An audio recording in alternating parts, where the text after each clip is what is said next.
Random, seemingly throwaway units come out all the time in Dokkan, and typically they're not all that amazing.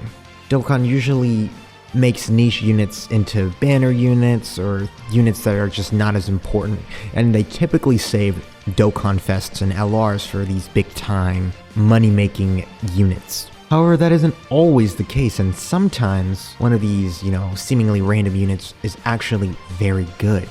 And that's what we're going to be going over today. Today we'll be going over the top 10 random good units, or really good units, in Dokkan history.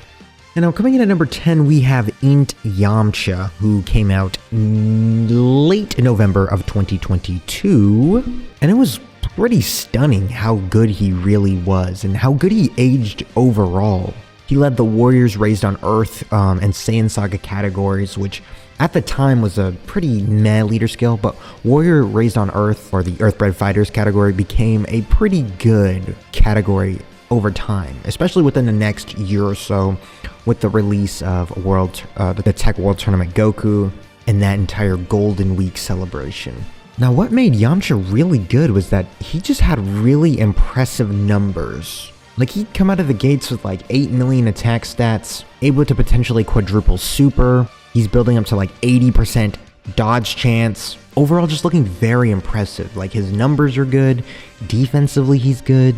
He's got his active skill, which honestly, who cares really? It's not that good. But I do believe that his active skill can proc his additional 10% chance with every super attack performed. Links are alright. I mean, he was overall just a pretty good release, especially for being a Yamcha. And Yamcha is basically one of the most notorious, like, bottom feeder characters in all of Dragon Ball, right? I mean, the dead Yamcha pose, I mean, he's kind of just iconic.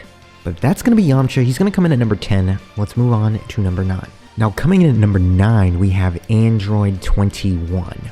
Now, when she came out, she was pretty good, but she wasn't, like, really great, I would say. Like, she was good, not great.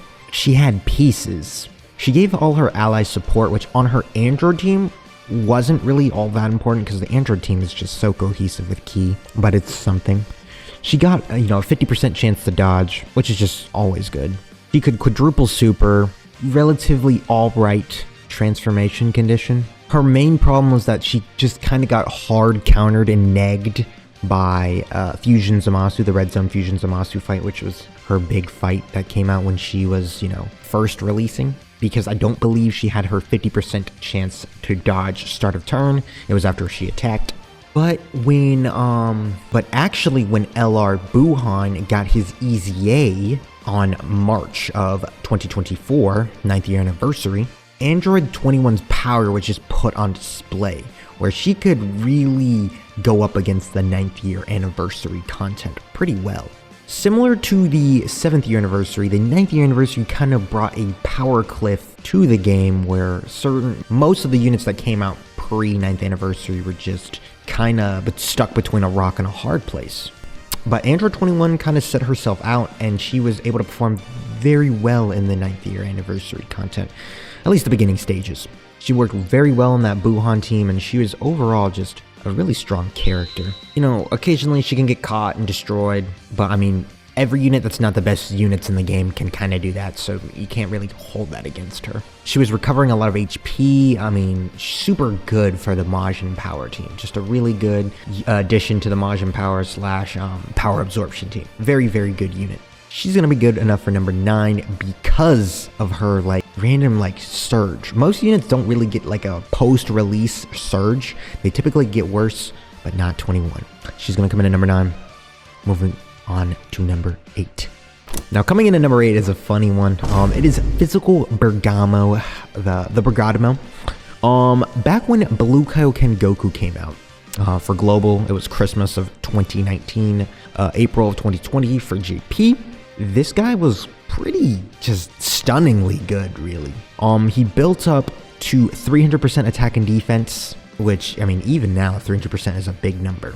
And back then, it was just... What? We're flying to Philadelphia! Oh, hell no! That's just a lot. And then he had 30% defense for 9 turns on his super attack effect. He was just extremely good.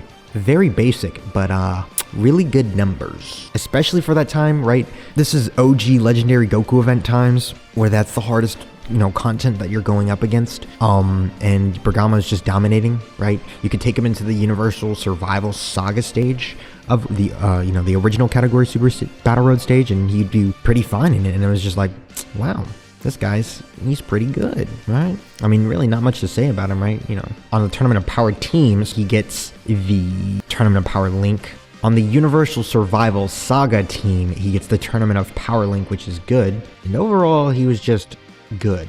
Stunningly good. He's going to be good enough for number 8. Let's move on to number 7. Now, coming in at number 7 is one of my favorite units to have ever come out. It is LRB Pan.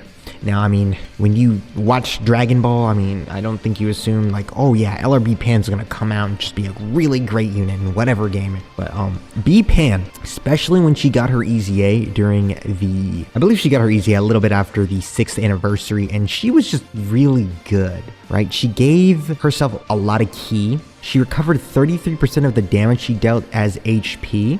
And she had a guaranteed 55% damage reduction, which made her super good defensively. Or at least good enough to not, get you one shot. She obviously had her active skill, which was one of the best active skills in the game at the time, just giving all allies 33% attack for the turn. Active skill buff, huge. She stunned on her super attack effect. I mean, all you really did was you just give this B-Pan, you'd give her full crit, she'd be fine defensively, she'd be recovering massive amounts of HP for your team. Like, you take B-Pan into the God event with like Tech Ultimate Gohan and the crew, and they were dominating. One of my favorite teams ever, and one of my favorite units ever. B-Pan was just really good for no reason. And she's a free-to-play LR, which was just, I mean, wow. The B-Pan event had been in the game for years. I mean, it was just a pretty interesting thing for them to go revisit an LR that they dropped, 2 years prior? Make her into a busted LR? No hate here, though. She's going to come in at number 6. Let's move on to number 5. Now, coming in at number 5, it is STR Kodirin from the Golden Week of 2023 celebration, featuring World Tournament Goku and World Tournament Piccolo. Now, this guy, I remember, it's stunning how good he is, right? First of all, he got 20% damage reduction baseline, then he got an additional 20% damage reduction before he attacks, and then he got another 20% damage reduction if there's only one enemy. And that 60% damage reduction before this guy gets hit is just very good. Like, for that time, this guy wasn't taking damage, especially pre-hit. Like, you'd take this guy against Red Zone Metal Cooler and he'd be completely fine, tanking him easily. Those super attacks, he eats those up. And he's supporting his World Tournament category allies, World Tournament Goku, Int Piccolo, doing pretty good damage, 50% chance to crit, self-sufficient with ki. Unfortunately, his super attack effect sucks. I mean, I'll say it again and again. Bad. It's bad today. It was bad a year ago. It was bad 3 years ago. No defense on a super attack effect is atrociously bad. But even outside of that, for him to be good, just really good unit. Stunning. I mean, it's not like crazy because, I mean, Krillin legitimately was one of the strongest fighters in this world tournament, the 23rd world tournament. But, that doesn't always translate to in-game. That's going to be STR Krillin, though. He's going to come in at number 6. And now that I think about it, I think I said B-Pan was 6. She's supposed to be 7. She's going to come in at number 6. Let's move on to number 5. Moving on to number 5. Now, coming in at number 5, it is Tech Pan.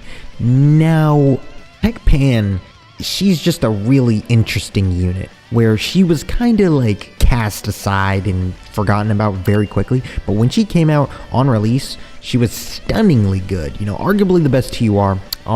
She was basically a new modern version of STR Blue Kaioken Goku, but greatly raising attack on her unit super attack effects. Solidly okay 50% damage reduction in slot 1 pre-super attack.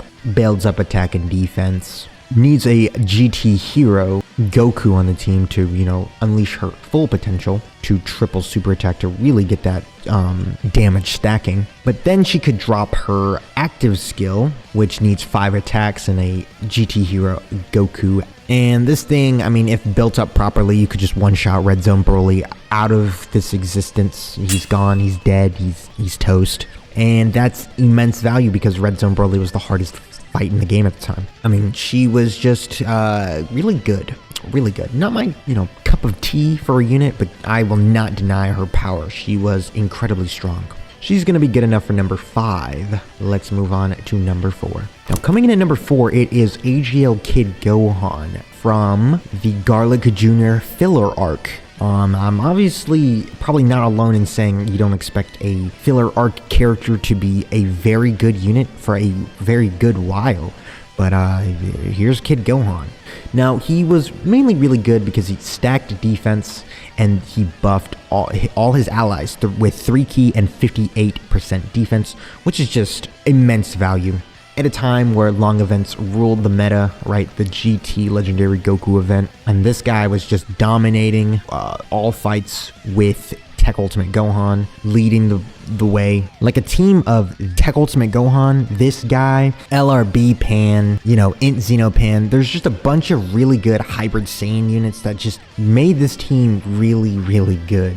And AGL Kid Gohan's support, the 58% defense, it just made the Turtle Hybrid Saiyan team, the Turtle build Hybrid Saiyan team, where you're just slowly picking away at the enemy, just such a really strong team. Certainly no, APT guy's favorite, wet dream, but a very strong and effective team nonetheless, especially for long events. He also had a nice, strong active skill, giving himself 30% HP, guard for the turn, and then further buffing all allies with a active skill 20% buff. Easy condition on it too. Relatively easy, 58% or less HP. That's it. Good links for his team, the Hybrid Saiyan team, and just overall very good unit. Very strong, just really good, very well designed all around, but very random. That's going to be Kid Gohan. He's going to come in at number 4. Let's move on to number 3. Now, coming in at number 3, it is STR Videl. Now, STR Videl, when she came out back in April Fool's Dokkan Fest of 2021, she was kind of just overpowered. Really a really strong unit. She was the Iron team because she kind of just did it all for the Peppy Gal's team. She did the most damage in the game, or some of the most damage in the game. She had a 50% chance to dodge prior to attacking in slot 1 and in slot 3. She did guaranteed additional super attacks. She was super effective against all types, potentially, with a dodge prior to her getting attacked. Her active skill, transformation, that's fodder, who cares? But, I mean, she was just really, really dumb strong, like stupid strong. Which, I mean, I guess is how you would make a unit like Videl, whose links are terrible, who is not like, typical selling god tier unit.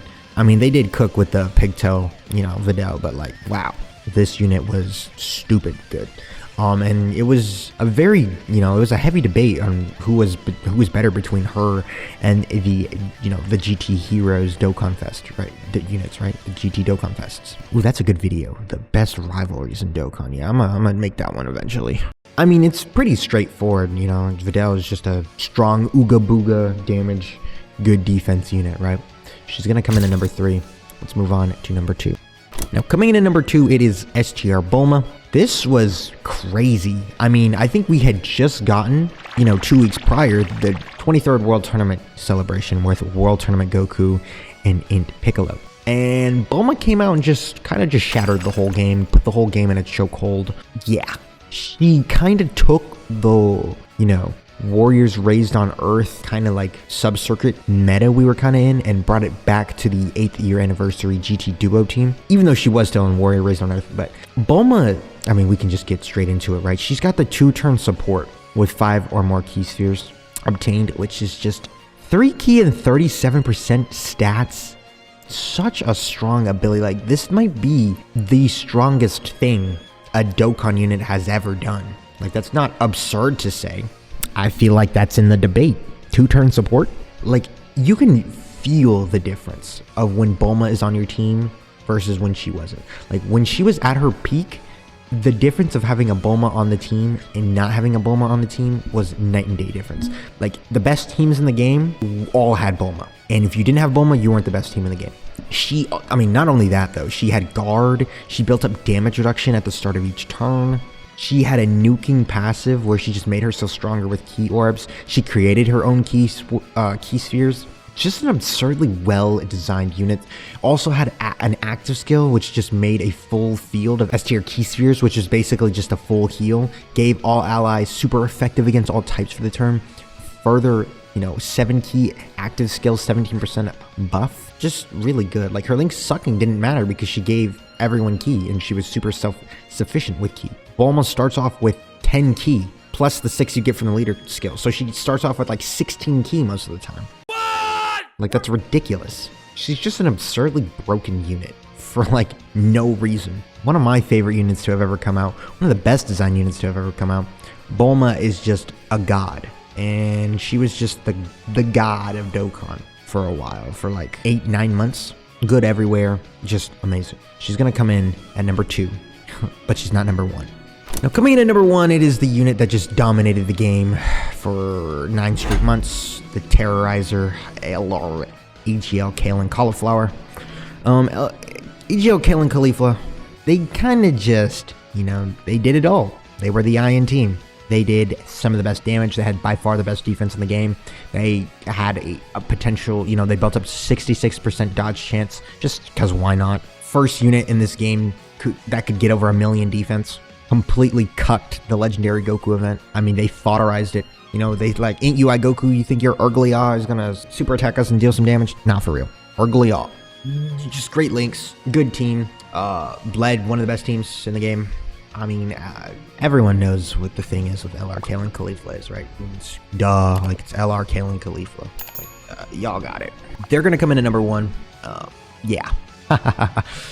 Let me know what you thought of my list down below. Whether you thought it was perfect, as the algorithm would surely have it so, or if you thought there needed to be some changes, if somebody was snubbed, or if you think that the order should have been different. But I mean, just know that, as always, if you disagree with me and the algorithm, you're wrong. But of course, as always, thanks for stopping by.